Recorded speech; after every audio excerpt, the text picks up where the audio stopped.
season right here, man. Now is our time. Ain't no going back. Give yourself a chance. Play with so much swagger that everyone in the stadium can feel.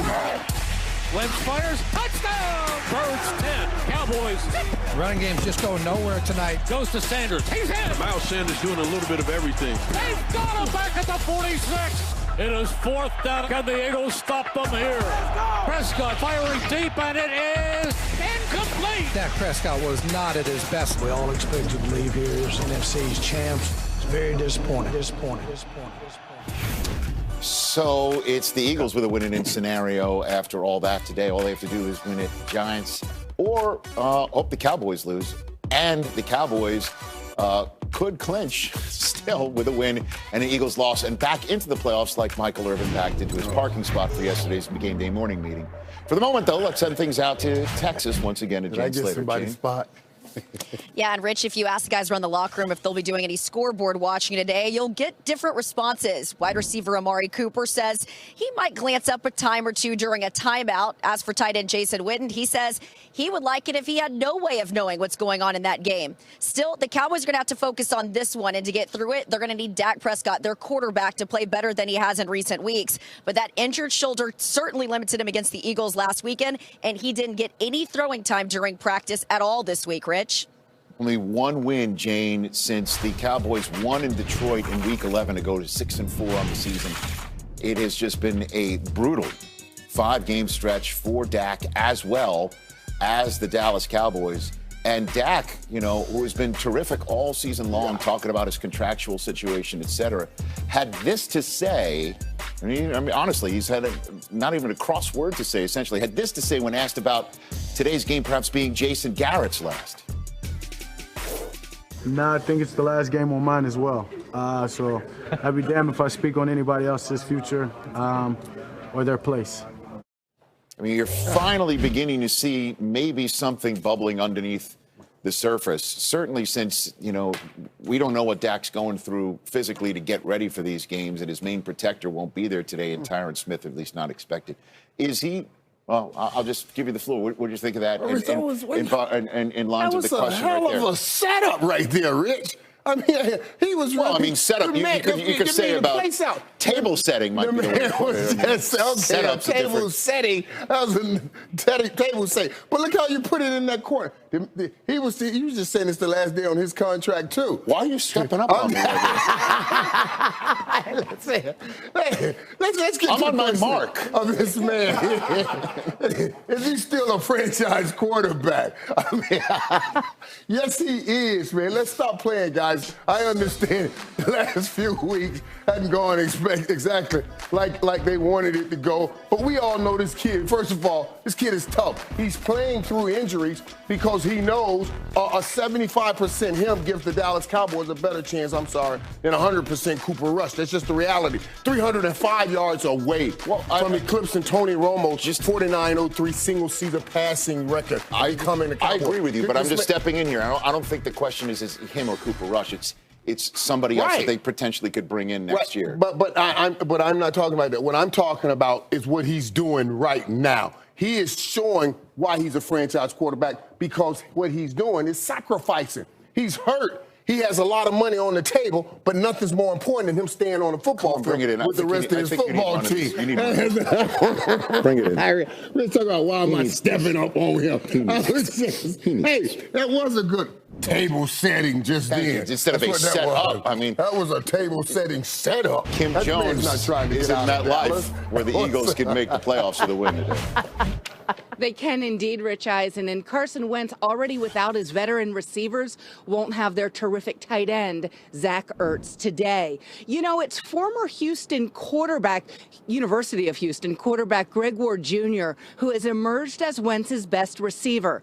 Ward told me this week that when he and Carson communicate, it's more quarterback to quarterback, which very much helps their level of communication. One other thing, when I talked to Josh McCown, who's Carson's backup, he told me with all of these young players around Carson, he believes it has helped Wentz because he is leading a group of receivers who need to be led. Now let's send it back to Mooch and Kurt. All right, thanks a lot, Kim. So now if Carson Wentz goes and crushes the rest of Michael's dreams and gets them into the playoffs, that would mean they've won 4 straight, Coach. 4 straight to get into the playoffs. So my question is, can they keep it going? If they get to the playoffs, how far can Carson Wentz take this team? Correct. I didn't see this coming, did you? All right. They dug a hole and they climbed right out of it, and it could be 4 straight. And this guy right here, Carson Wentz, what an unbelievable stretch, because he's playing with guys injured all over the place. I don't know if they can win playoff games, but they're finishing the season strong. He's got 30 completions plus in every game of these last 3. Did you ever do that in your career? No. 30 and no interceptions. No. I mean, this guy is carrying this team on his back, and I give kudos to Carson Wentz because he's got him back in first place. Yeah, I mean, he has done a great job, but I'm kind of with you. I don't know what they can do in the playoffs. I believe a matchup they could possibly win, though, is against the Seattle Seahawks. Yeah. Yeah, I look at that team and I go, they're okay. They're not great on the road. They played against Philly earlier in the year. They lost 17, or they won 17-9, but Carson Wentz and company had 5 turnovers in that game. So I believe they could possibly win a game if things fall right, but I'm with you. This may be the end of things. If they can get into the playoffs, that would be a huge lift. On NFL Network, I'm your humble host, Rich Eisen, Steve Mariucci, Kurt Warner, Michael Irvin over there. I'm going to take the liberty, if you don't mind, of giving you my Sunday storyline before Wait a minute, you get a Sunday storyline? I'm cutting the line, sir. I'm chat cutting. Starting it out. Okay, I'm doing the chat and cut, to use a Larry David phrase. Okay, the story for me is I am 1 week away from holding off these jackals to my left to win the NFL Game Day morning pick standing. Right there on your heels, a Rich. Slim 1-game lead over Kurt Warner, who has been stampeding his way towards the top. Almost pulled off the trifecta, that triple play of Jets, Giants, Bengals last week. Mooch is 2 back. Irv has fallen and cannot get up. And later on, you will see, for those who watch us every single day, we love you.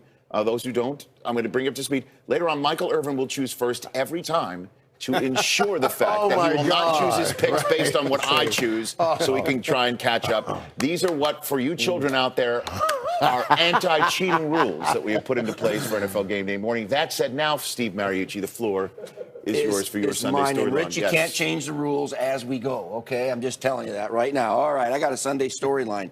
Do you guys realize that the 49ers have lost 8 straight in Seattle? And they go in there tonight, and they're the favorites, and Kittle's coming. He didn't play the last time the Seattle beat him in overtime. But you know who else is coming?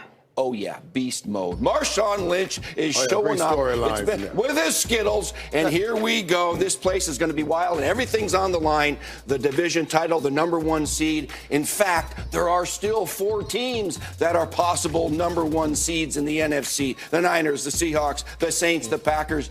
It couldn't get any better than this in Week 17 in the National Football League. I saw him he got out of his car with all these Skittles, and he was shaking off. Yeah. The Skittles off.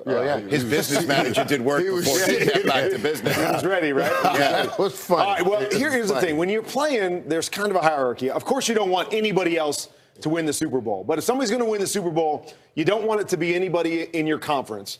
And then to go even farther than that, you definitely don't want anybody in your division to win the Super Bowl. So I love what the NFL has done, that Week 17 is all about division games. And we've got 10 games today, 10 interdivision games that have bearing on seeding or teams getting into the playoffs.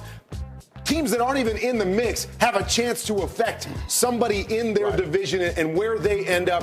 There is no better scenario than this. And so I'm watching those 10 games and to see which of these teams, headlined by Eagles, Giants, right? Cowboys, Redskins have a chance to affect how the whole NFC playoff picture sets up. So I'm looking forward to those 10 interdivision games, and I love what the NFL has done with that in Week 17. Yeah, I do too, and I'll narrow the gate and bring it into those last 2 spots in each conference that are still dangling out there to be grabbed. One, that spot in the AFC and the spot in the NFC. And the storylines that go along with them now, which is just incredible.